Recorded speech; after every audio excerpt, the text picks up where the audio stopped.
And welcome to the Rob Call Bottom Up Show, sponsored by opednews.com, available on Pacifica Radio, Progressive Radio Network, iTunes, and Stitcher, and SoundCloud. My guest for the show is Mandy Bass. She's the female success coach. She's the author of Taming the Tackle, and on February 7th, 2016, she suffered a brutal attack that really hurt her. And she had to use the skills that she used as a success coach for her personal life. So welcome to the show. Thank you so much for having me, Rob. Oh, it's a pleasure. So we got to talking when we met up when we were in New York at a conference about the idea that your work forgiveness, and I came up with the idea that there are an awful lot of people who need to forgive people who voted for Trump or voted for Jill Stein or who voted for Hillary or who voted at all. There's a lot of need for forgiveness in the world, and you've got a take on it that is built on having had an unbelievable experience, an experience that was so shocking, so horrifying, response being so really extraordinary that Megyn Kelly on the Today Show had you on for just a half an hour telling your story. Yeah. And I'm going to include on the link on opednews.com/podcasts a link to the video so people can watch that too and see in more detail. But tell us a little bit about what happened that got the place of forgiveness that you're at now. Okay, so as you mentioned, it was Super Bowl Sunday, and I heard a sound. It was the middle of the day, and I heard a sound of glass breaking coming from the other side of the house. And next thing I know, I was brutally attacked by a young man who happened to be a senior at a nearby college, who was suffering from a psychotic break. He had tried LSD for the first time, apparently, and it just made him crazy. And he thought I was the devil, and he was trying to kill me. And I eventually was able to escape from the house with a broken right arm, a cracked skull, bruises and contusions all over my body. And when I got outside, the police were out there. They were parked outside. Apparently, they had been chasing him, and they'd seen him break in. So, after my attack, I suffered from symptoms of PTSD. I had, severe physical injuries as well. And it took me a while to really recover. And as I went through the process, I found myself being so angry, angry at the guy who attacked me, angry at the police, angry at just about everybody. And about 6 months into my healing process, I realized that if I didn't do something about myself, my attitude had become so bad that if I didn't do something really serious, I was going to end up being an angry and bitter person. What do you mean your attitude had gotten so bad? Well, just because I had so much fear and anger inside, it was during the presidential elections, and I would be sitting and yelling at the television, and I was just an angry person. I was just focused on all the bad things or all the things that had done wrong to me. I was just focused on everything that was wrong in my life and that was going on in the world. And you were directing it towards other people and other things? Or? To other people, other things, and also to myself. I mean, I was broken, really. I felt my life was in shambles. My business was in shambles. My relationships were in shambles. I was just angry. And, it was at a point where, I didn't even want to, live, and I just realized that I had to take control of my life. I had to take responsibility that, yes, some bad things had happened to me, but if I didn't take responsibility for myself and my own situation, for how I was feeling and what I was doing on a daily basis. What were you doing on a daily basis? I mean, frankly, before we talk about where things went, I want to know how bad things were. I mean, give me some more details. So, well, honestly, I didn't, I was sitting on my sofa, still really broken inside. I mean, I just, I didn't have the impetus to even want to move on. I didn't want to get up. I didn't want to run my business. I had just lost my motivation for everything, and that wasn't who I wanted to be. I knew that I had a choice to make. If I wanted to continue to live in this world and have any chance of being happy, then I was going to need to do something differently. Now, you were facing having to go to this, the young man's trial who had assaulted you, right? Yeah. So, Well, and my understanding is he was facing a lifetime in prison plus 20 years because of the severity of his assault. correct. Yeah. Yeah. And here's the thing, Rob, is that when I got to really see what his situation was, this young man had kind of been a model student up until that incident. He had never had anything in his record. He had been an Eagle Scout. He had been a volunteer firefighter. So he was this really great kid who had a good record. He was an athlete on the track team at school. He was on a full scholarship. And here he had done this horrible thing, just sort of suddenly. I mean, he could be really, the thing that I realized was he could be anybody's kid. And what you say in your book is that some friends talked him into trying LSD for the first time. Yeah. So how did you feel about him before you had this epiphany about your happiness?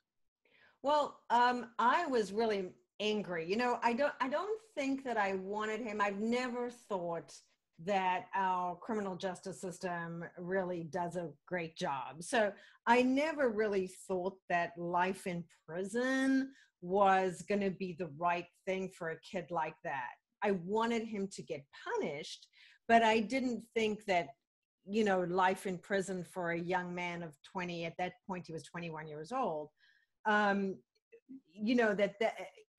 just didn't see how that was going to help society, how that was going to mean something in the whole big scheme of it. So I thought that some prison term was going to be necessary, but I didn't think that a life in prison really was an appropriate sentence for somebody so young on their first offense. So what did you think he should get? I don't know. I ruminated about that, and I talked to a lot of people. I talked to anyone who had listened to me over those months about what could be possible in terms of what his sentencing should be.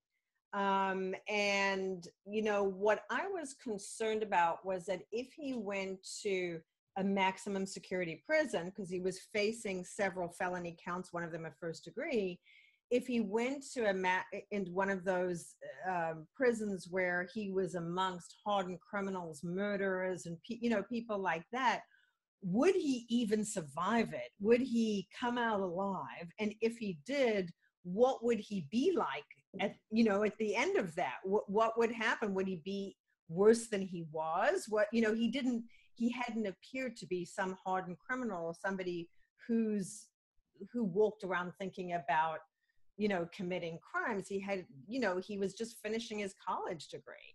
So it sounds like you had already begun some process of adjusting to who he was. Yeah, I mean, you know, I couldn't really help doing that because in the beginning, when we were really afraid of my safety, because he was out on bail, he got out on bail 2 days after after the he was actually arrested in my house. The police sent a canine unit in, and then he only spent 2 days before he was out on bail. And so at that time, I was really concerned about my safety. What if he came back? You know, I didn't know why he chose my house or why he chose me. So a friend of mine, Lourdes, who I write about in my book, who happens to be a therapist, but is one of my best friends. She was sort of coaching me over the phone. And one of the things that she did was when he got out, and I was just absolutely terrified, she did some investigation online and found out about him and his family and all those things, mainly to put my mind at rest because I was terrified. You know, I was having panic attacks, I was suffering from PTSD. So I was afraid for my life at that point. And so as part of that, I came to know that he came from a, you know, supportive family and those kinds of things that made me feel a little bit better that he wasn't going to come after me and kill me in the middle of the night, you know? Okay. So then you had a kind of an epiphany about your happiness. Yeah, I did. And that was that, you know, in order for me to move forward and to have any chance of happiness, I had to change what was going on inside. I had to change who I was. I had to take responsibility for that, firstly. Great. And Take responsibility for what? for my happiness, because I could play, you know, you can worry about what happened, you know, you can talk about what happened to you and you can focus on that and it can make you miserable. Like we could be focusing on all the horrible things that are going on in this country and this world right now, and it would make us really angry. But we can also start to focus on what we can do and what is right in the world and what is good, and that will make us feel a whole lot better. So I realized that I had to start, you know, I've spent years teaching other people how to overcome adversity and how to stay positive. I had the skill set. It wasn't like I didn't know how to do it. I just needed to use some of them. And so finally I just got to a place where I was like, okay, I got to use my own skills and get myself into a more positive frame of mind. And your book, Taming the Tagalot? Taming the Takalash. Takalash. Takalash. Your book, a good chunk of the book is really a collection of different, very specific interventions and techniques for doing exactly that. Yeah. So taming the takalash. So we should probably talk about what the heck that means. Okay, so Takalash, I'm originally from South Africa, and the Takalash is in South Africa is an evil spirit, and it is blamed for everything that goes wrong in somebody's life.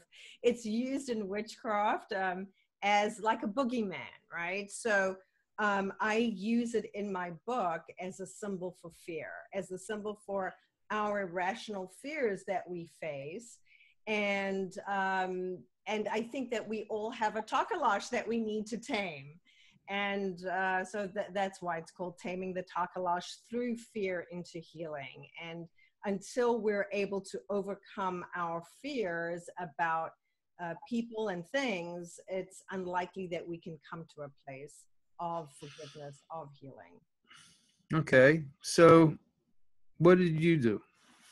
So basically, what I did was I first realized that I had to right my relationship with myself, meaning that um, as the sort of after the attack, all the places where I felt insecurity or fear throughout my life kind of got triggered. And I went into the cycle of real negativity and real self admonishment guilt, all the things in my life that I'd done wrong, all the mistakes that I made. I really became obsessed with all the places that I was broken, and in my heart, that's where I was. So And let me just ask you this, kind of stepping aside a little bit.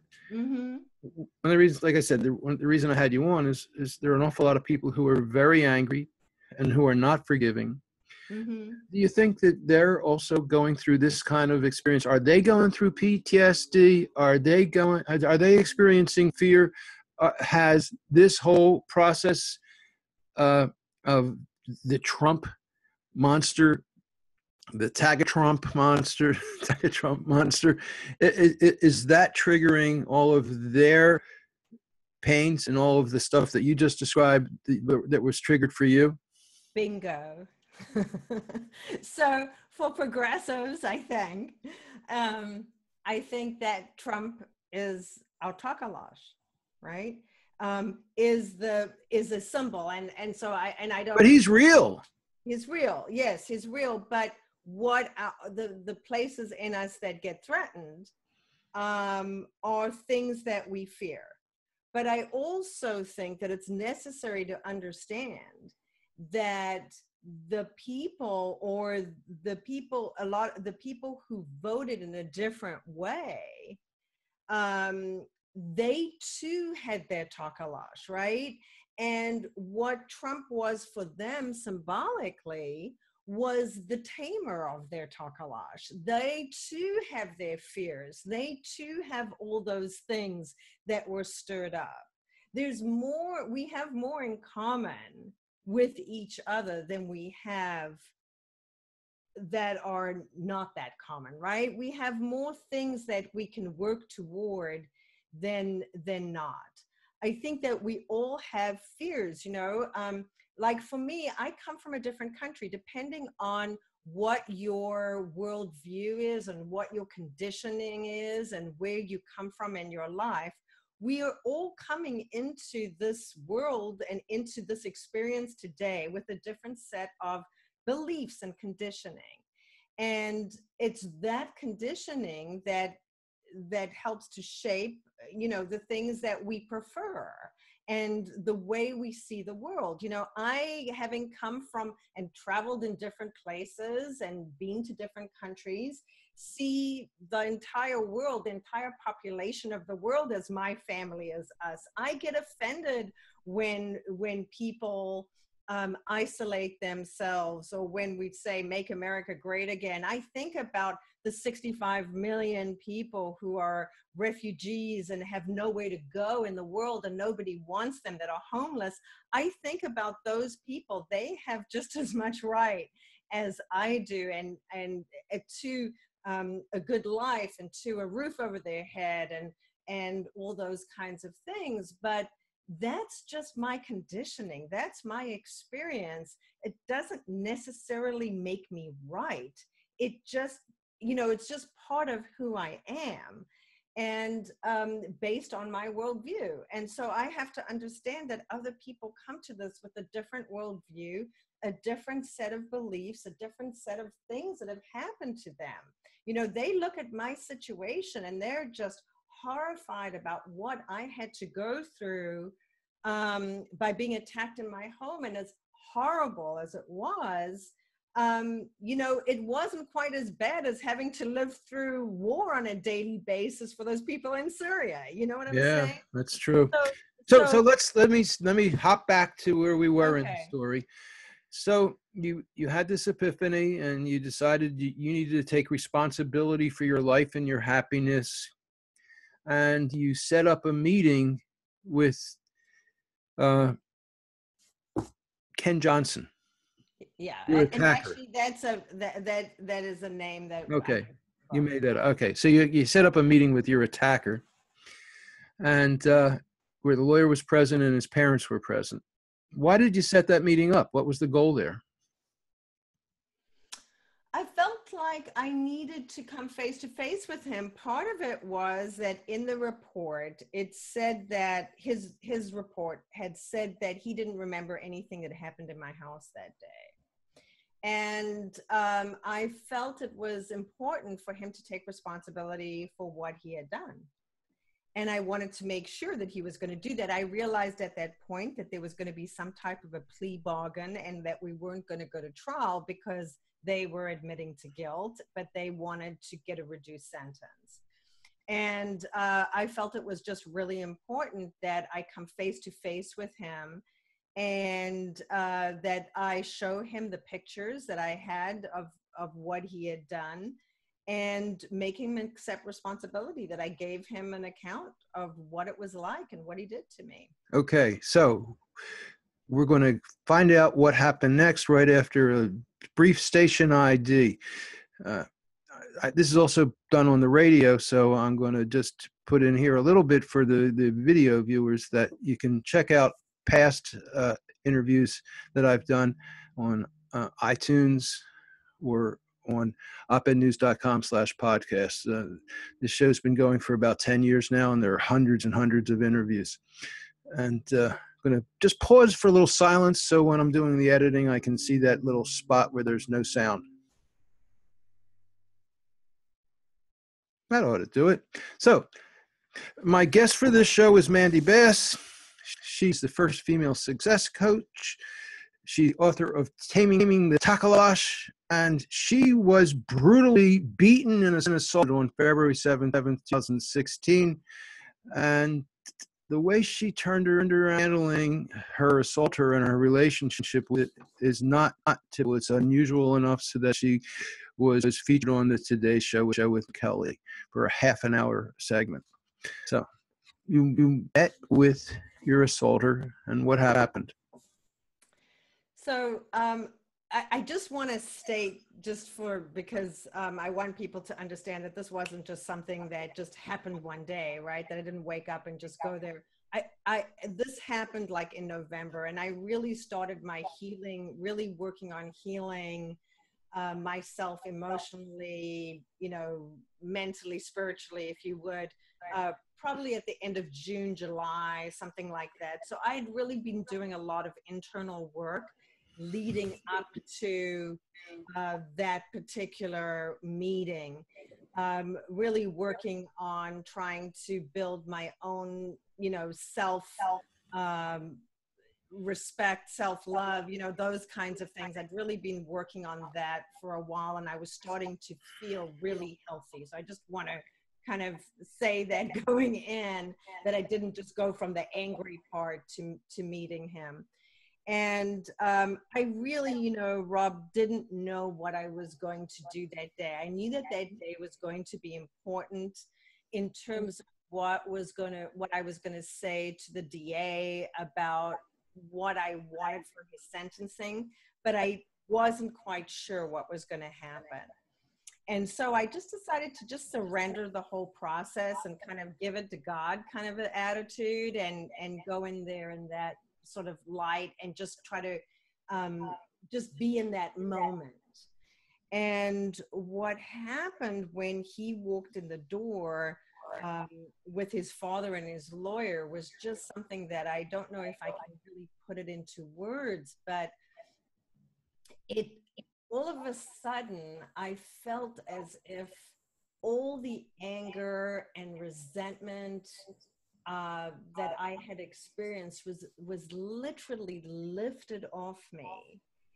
And all I could feel, I felt like this sort of like veil or connection or something. I always say like the forgiveness happened to me. I felt like I had sort of let go of a lot of that, but it was just it was really a spiritual experience. I don't know if that's something that, it was just something that happened. And all I felt was just this sense of oneness when they walked into the room. And I really didn't know what to say to him. I hadn't really thought, well, when he gets in front of me, what am I going to say? And so I just said to him, gee, you don't look nearly as scary as you did the last time I saw you. And I could feel him just breaking down. He started to shake and he started to cry. I'm sorry. I'm sorry.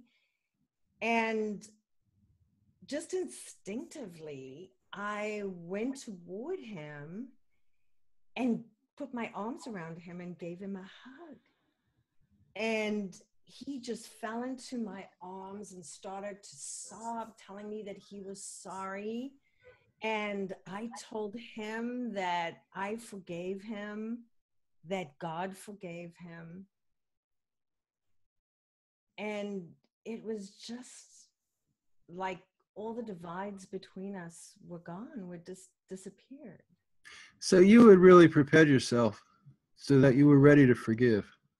Yeah, I really had, I had worked on forgiving myself for, not for the attack, but for just for all my stuff that I was working through. I had worked on doing some heart opening exercises, which I share in my book. You know, I've been a meditator for 20 plus years. So I've been doing a lot. I did a lot of work on cultivating sort of just compassion and working through my own stuff. And it just sort of transformed me that day. So whatever you did worked. Yeah, it worked. And you ended up dealing with the prosecutor. What happened there? So, you know, I had been in regular contact with the prosecutor before that day. And then afterwards, what I knew, I wasn't sure at that moment what that was going to mean in terms of my action. But I knew after that meeting that I needed to prevent him from going to prison. And so I advocated on his behalf. I called the prosecutor, sent her emails, kept on calling and calling and calling, until finally I got her and the judge to agree for the young man to serve a probation, and they're going to withhold his adjudication. They withheld his adjudication for 5 years, at which point, if he's done well and he hasn't had any other incidences, he doesn't do any drugs, doesn't drink, whatever, if he does well, he stands a chance of getting the entire thing wiped off his record. Wow. You gave him quite a gift. Yeah. Yeah. And I gave myself a gift too, honestly. You gave yourself a gift? Yeah. Talk about that. You know, Because I mean, this is where we're talking about so many people who are furious and hating on Donald Trump and everybody who voted for him or who wears a "Make America Great" hat. I mean, you gave yourself a gift, and talk about that and how that ties with with all these people who are so angry. And I'm one of them too. I mean, I think I'm going to need more dental visits because of Donald Trump and the Trump supporters. Yeah, I grind my teeth about it. Well, you grind your teeth, but you know that anger literally poisons us, right? You know that, because what happens when we hold on to anger is that we produce adrenaline, we produce cortisol. And when that's just a sudden burst of anger and then we're over it, that doesn't do any damage to your body. But when you're producing those hormones all the time, you're actually poisoning yourself. You're running a, you know, you're threatening your blood pressure. You're threatening your heart, your digestive system, your kidneys, your liver, everything. You're shutting down your immune system. So, you know, when we forgive and we let go of that, we receive enormous health benefits for ourselves. And we also, I mean, does it feel good to be angry? You know, yeah. And how is that serving you? It's not changing what's going on. You know, it's just making you miserable. Yeah, but you see all these wrong things happening. How do you address them without getting angry? When you see outrageous things being done that are cruel, that are heartless, that are illegal. Okay. So you look to see what action you can take. And after you've resolved what action you can take, you can let go of the emotion. You don't need to have all that anger in order to take the action. How do you get rid of the emotion? How do you let go of it? This is where your Well, book offers a whole lot of yeah, solutions. I mean, it's not something that we just do immediately. I mean, it is something that you learn to do and you can do immediately once you get into the hang of it. But basically, it's just letting go. Once you understand how to do it, you can actually just let it go. So you can still know. I mean, there's a lot of things that I'm proactive about that I'm not angry about. I mean, we do a lot of things on a daily basis. I'm sure you've had a lot of goals in your life. Look at all the articles you've done, all the podcasts you've done, how successful you've been. And you didn't need anger to make you do all that, right? You did them because you had goals and ideas in your mind. Some of the articles come right out of me being just royally PO'd. Okay, and that's good. Now, when you're done with the article, do you stop being angry? No. Sometimes, maybe Okay. sometimes yes, sometimes no. I mean, So, I could use some work on getting yeah, rid you of. could I use mean, some work I on. am. There are so many wrongs in this world, but you know, when I think about it, over the years, I've worked in the world of biofeedback and stress management and pain management, and have presented on positive psychology, and I've talked about how people, even people who have chronic pain, can be happy in spite of their pain, and they can uh, refuse to let their pain stop them from having good whole lives. So Right. yeah, I mean And I mean, that's you can do it out of, so we can, also can be motivated by love. So we can see, the world being a better place, and that can motivate you. You can see the environment being protected, and, the streams looking nice and clean, and this pollution being gone. Those are the things that we can use to motivate us to do things. We don't need to add a dose of anger to poison us at the same time. I mean, I have family who voted for Trump, who still love him, who still are climate change deniers and what have you. And I basically tell them no talk about politics. 'Cause- Yeah. Well, I think we have to understand that, those people that they're, when we start to feed into the us versus them that's been going on, when we start to do that as well, we're doing the exact thing that we're criticizing, right? I okay. mean, that's what's happening. We become that. And I just think about Michelle Obama. I just think about the wisdom of, of staying high. How do we do that? How do we stay high? We stick to our principles. We stay high. I mean, inevitably, You're talking about that line, when they go low, when stay they go high. low, we go high. Yeah. But I just think that I think that is just such wisdom right there, that just to say, but I don't really like it in an us versus them kind of a thing. But just to remember that, taking the high road in terms of trying to understand where people are coming from. And I think that one of the things that helped me forgive Ken, um, is that I saw his father there his father came into that meeting with him. And, there's a big age difference between the young man who attacked me and myself, and just our world experience. And I don't think that I really could have related to him that much, but I could relate to his father, because I could imagine his father was about maybe a little older than me, but about my age. And if I had a son, he would be about that age, about Ken's age. And so I imagined what it must be like to be him, what he must be feeling, what that person who wasn't the direct opposite, my opposition, but rather that other sort of side person who loved that young man, how he must be experiencing it.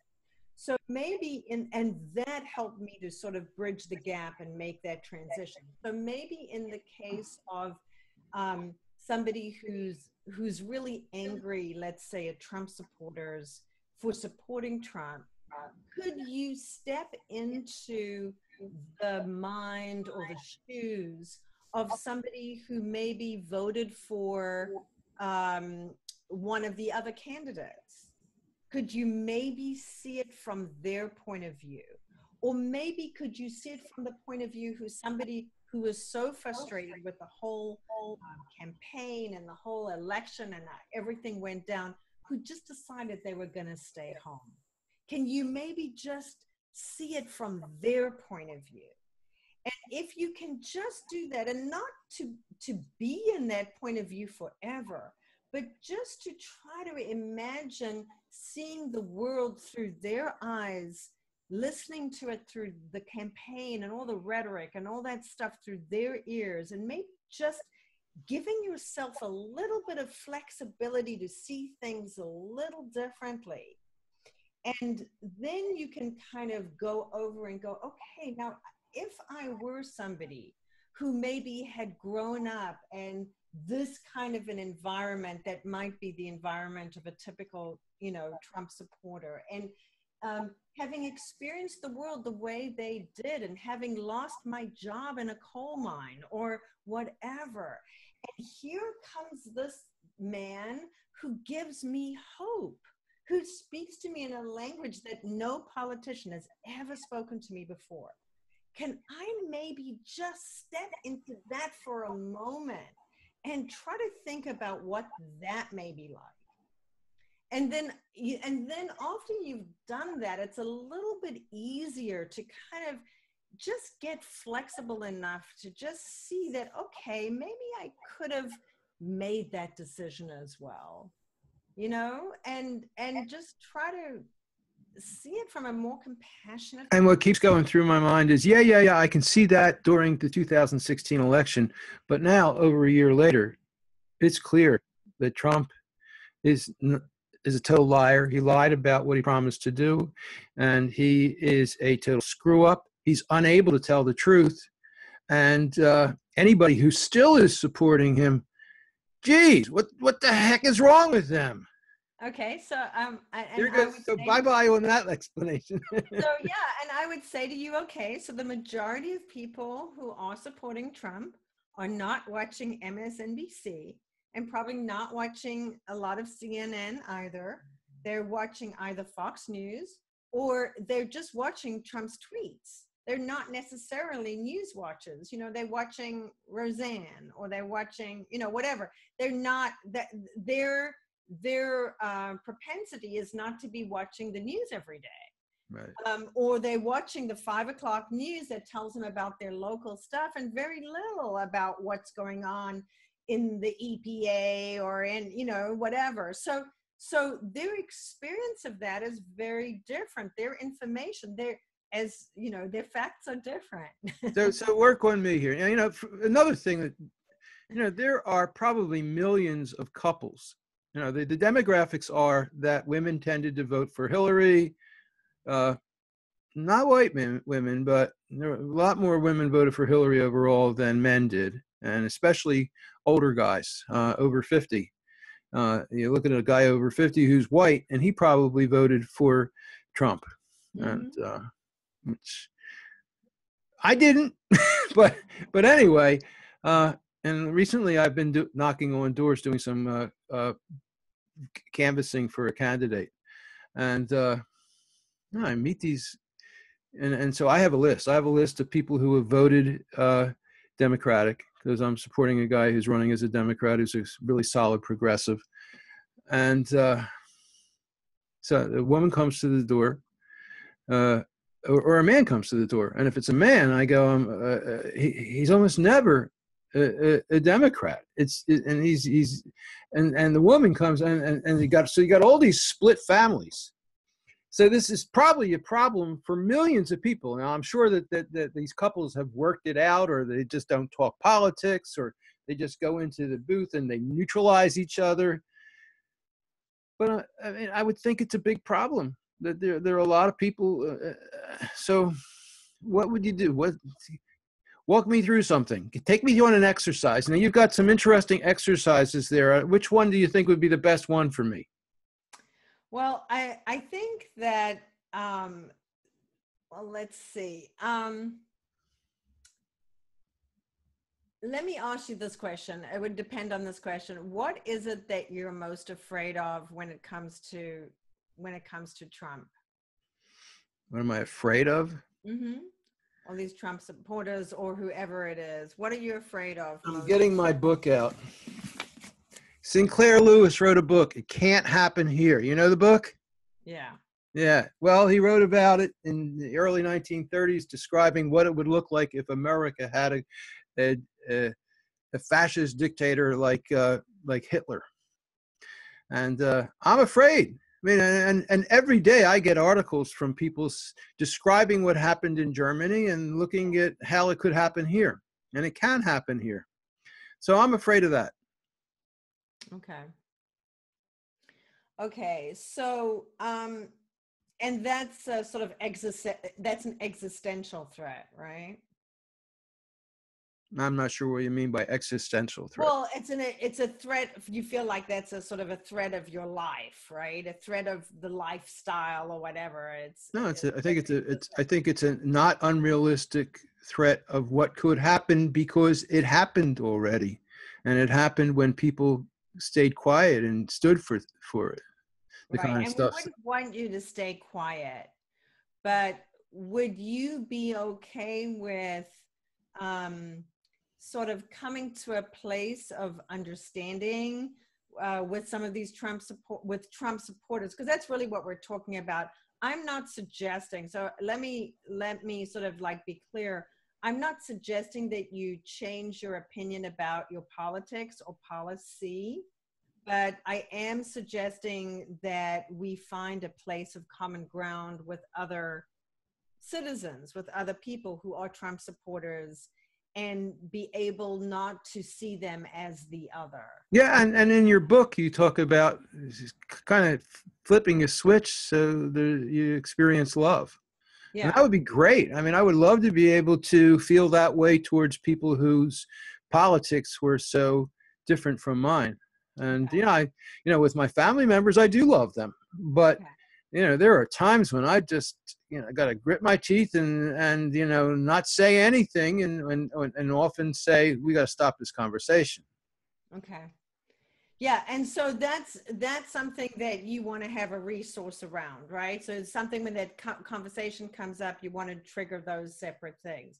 But let's just start with trying to do a heart opening exercise and trying to bring these people. So it's much easier when you do these exercises to have specific people in mind that you want to work on rather than sort of like a general person. Because if I say to you, visualize a person, it's hard to think of who is that person. But if I say visualize, your cousin Sue, and you have a cousin Sue, then you can bring that person to mind really sort of much easier. Now, I've got a couple cousins who are Trump supporters. All right, great. So think of one particular one that you want to bring in for this exercise. When I say bring your Trump supporter in, okay? So identify that person. I'm also going to ask you to identify someone or something that when you think about either that person or that pet, that you just like your heart just opens, you just feel unconditional love for that person. Okay, got it. Like my cat Sophia, whenever I do this, I always start with her because she's just the most adorable thing in this earth. So okay, so you have somebody or something? Yes. That you have absolute unconditional love for. Absolutely. And then we're also going to start bringing in other people in your family that you love or you like. And so I'm telling you this in advance so that you can think of who those people might be. Okay. We're also going to just think of total strangers that you don't know what they think. You don't necessarily feel anything one way or another. So maybe think of somebody you saw at a store this morning or something like that. Maybe some of the guys I play racquetball with. I don't know their politics, and I don't want to know really. All right. So what we're going to do is let's just kind of get into a comfortable position, and it's always good in any kind of these exercises. I don't want to take too long with this, but normally if we were doing a sort of in a session, I would have you really relax first and get into a nice relaxed space. I'll skip that so we don't take too long. Okay, a little brief station ID so that make sure for the radio that everything's. So I'm going to pause for a moment.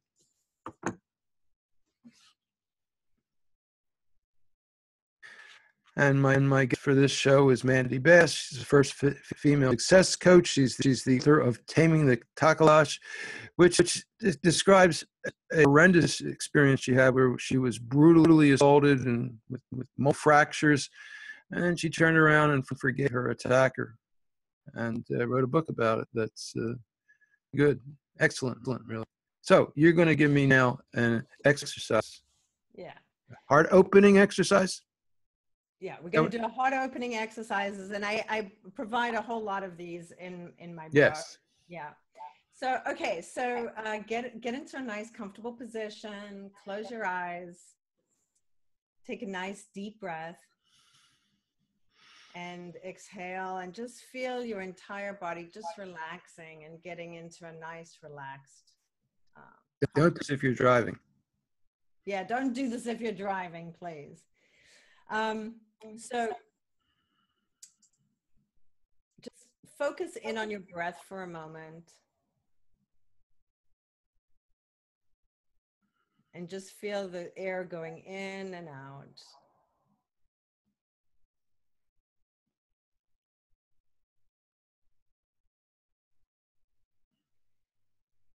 And any place in your body where you feel clenching or tightening, just allow yourself to relax and let go.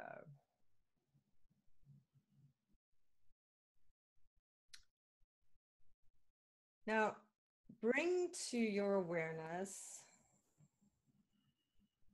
an image or a sense of somebody you feel unconditional love for. Or it could be a pet, a thing, something you love to do. But if you do have a person or a pet, just bring that being into your mind's eye in whatever way that works for you. Got it. My granddaughter.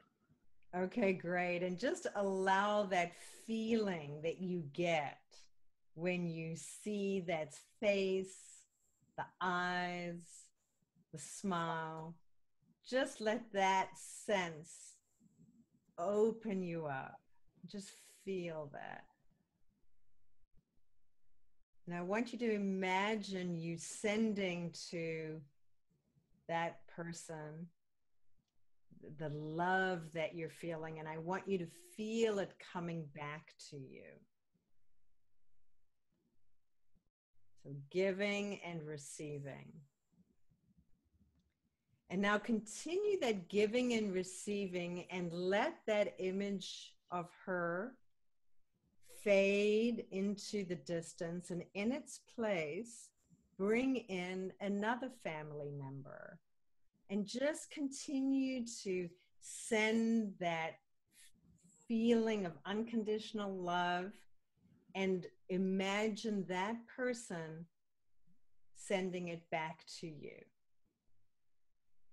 And if at any point you feel like you lose that connection or that sensation, just bring that image of your granddaughter or whomever it is that you feel that love for, just bring it back in a flash and just get that going, and then bring the other person back. And now bring into your awareness in front of that person, of your other family member, bring in front of that person another image, and this time of somebody that you don't know. And continue to do this giving and receiving of loving kindness and love.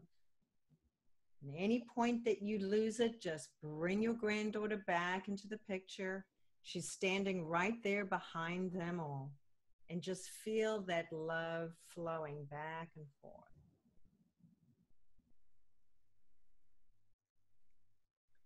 And now bring into your mind your cousin and let that your cousin stand, that Trump supporter, let that person stand in front of the line and continue feeling yourself receiving love from them and giving it back to them.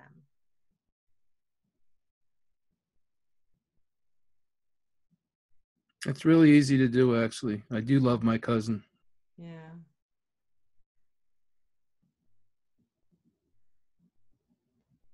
And then if you'd like to add another little bit to this, I'd like you to think in your mind, I love you. And imagine him saying back to you, I love you. And you say to him, I'm so sorry that I judged you for your politics and your opinions. Please forgive me. And he says to you, and I'm sorry that I judged you for your politics and your opinions. You're forgiven. Please forgive me.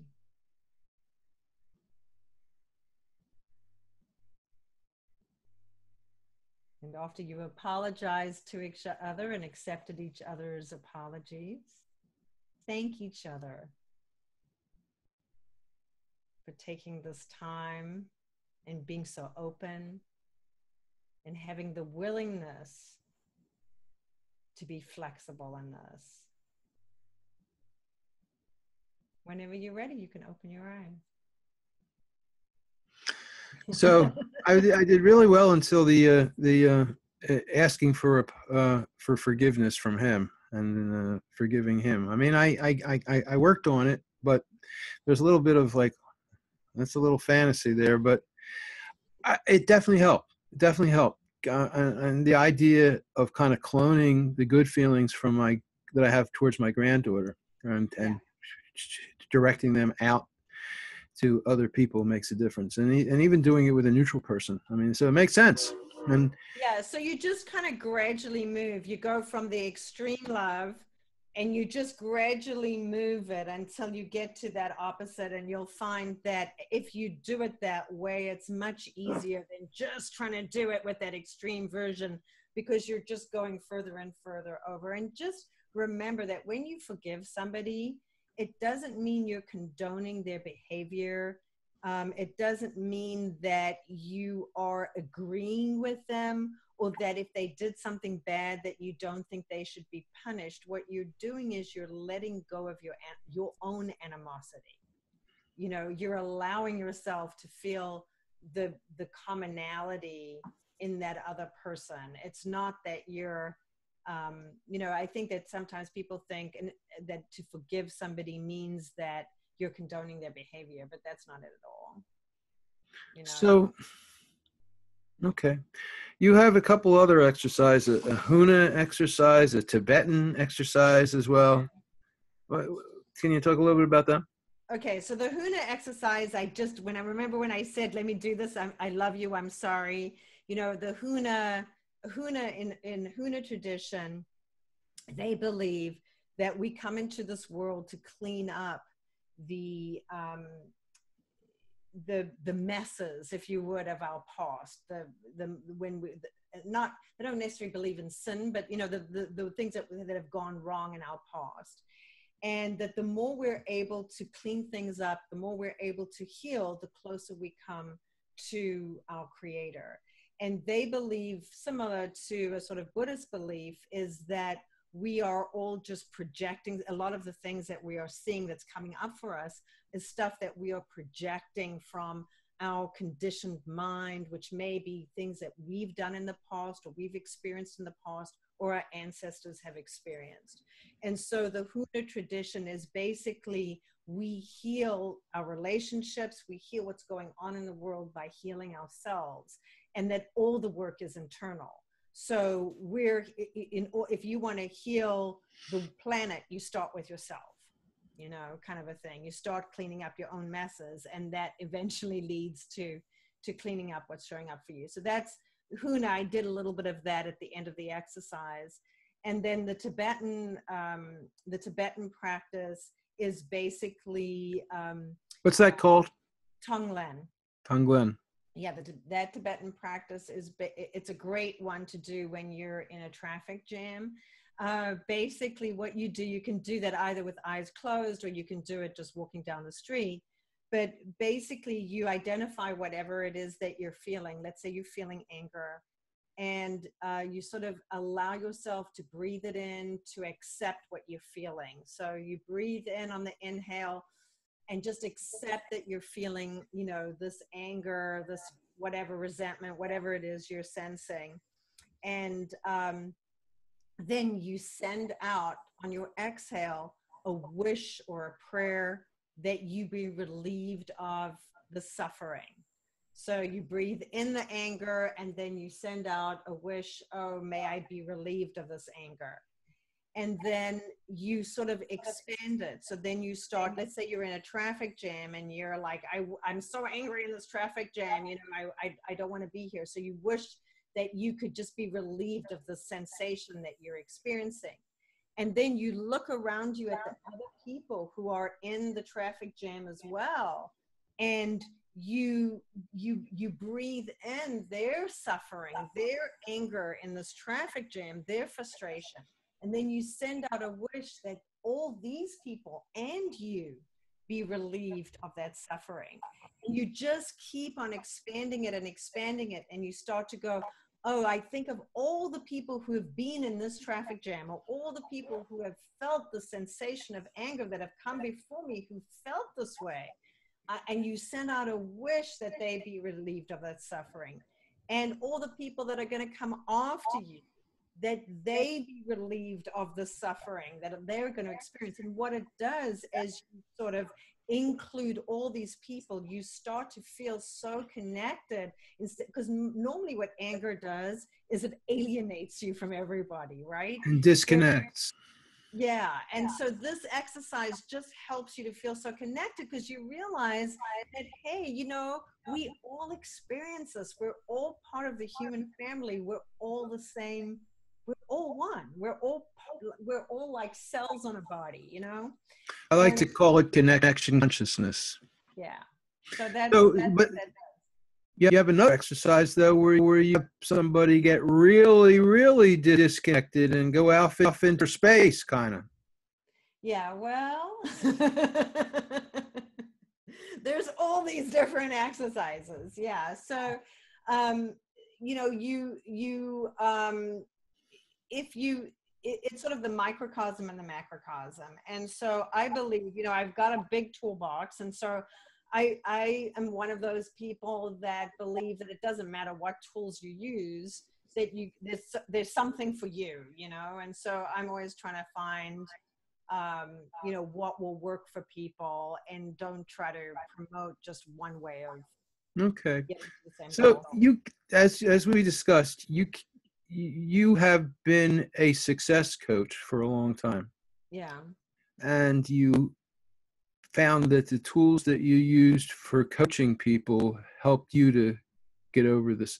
Talk a little bit about your work as a success coach. What do you do? Who do you do it for? And what does it look like? Okay, so I have a consulting and training company, Priority Living Systems, where I've been working with businesses for 20 plus years, helping them to grow, doing strategic marketing, and just basically coaching business owners on both through group coaching and on a one-on-one basis.